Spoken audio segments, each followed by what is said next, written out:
25শে জানুয়ারি চট্টগ্রামের ফলক গ্রাউন্ড মাঠে জনসমুদ্রে পরিণত হয় তারেক রহমান চট্টগ্রামে আগমনকে ঘিরে। দীর্ঘ 20 বছর পর তারেক রহমান চট্টগ্রামের মাটিতে প্রবেশ করায় লক্ষ লক্ষ মানুষের ঢল নামে তখন।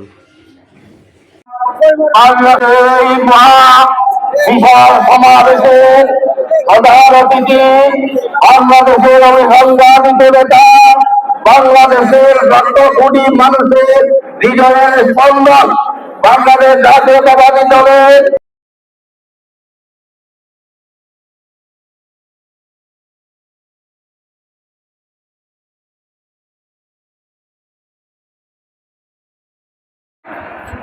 তার জন্য নামাজ পড়বেন এবং ভোট কেন্দ্রের সামনে গিয়ে যার যেই ভোট কেন্দ্রের সামনে গিয়ে ফজরের নামাজ জামাত করে আদায় করবেন এবং তারপরে লাইন দিয়ে ভোটের জন্য দাঁড়িয়ে যাবেন যখনই ভোট কেন্দ্র খুলবে। পারবেন ইনশাআল্লাহ?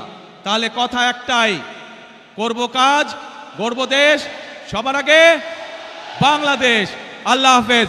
বাংলাদেশ জিন্দাবাদ, বাংলাদেশ জাতীয়তাবাদী দল জিন্দাবাদ। আসসালামু আলাইকুম। আমি আপনাদের সাথে, আপনারা চেনেন, আপনারা এই মানুষগুলোকে চেনেন, তারপরেও যে মানুষগুলো আগামী দিনে এই এলাকার মানুষের উন্নয়নের রাজনীতির সূচনা করবে সেই মানুষগুলোর সাথে আপনাদেরকে আমি পরিচয় করিয়ে দিচ্ছি। যেহেতু এখানে চট্টগ্রাম জেলার সকল প্রার্থী উপস্থিত আছেন, কক্সবাজার জেলার সকল প্রার্থী আমার পাশে দাঁড়িয়েছেন।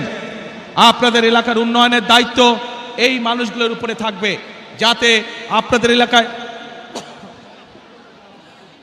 এলাকায় উন্নয়ন হচ্ছে কি হচ্ছে না আপনারা নির্বাচিত করার পরে এই মানুষগুলোর কাছে কি আপনার অভাব অভিযোগ আপনারা জানাতে পারবেন।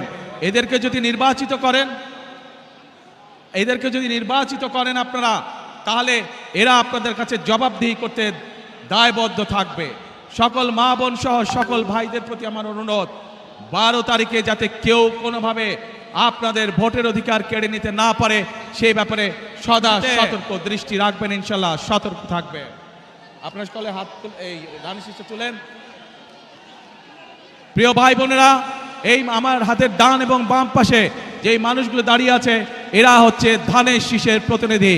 ইনশাল্লাহ 12 তারিখে এদেরকে জয়যুক্ত করবেন, যাতে আপনার জীবনকে আপনি নিরাপদ করতে পারেন, আপনার এলাকার উন্নয়নকে আপনি নিশ্চিত করতে পারেন। আল্লাহ হাফেজ। বাংলাদেশ জিন্দাবাদ, বাংলাদেশ জাতীয়তাবাদী দল জিন্দাবাদ। আসসালামু আলাইকুম।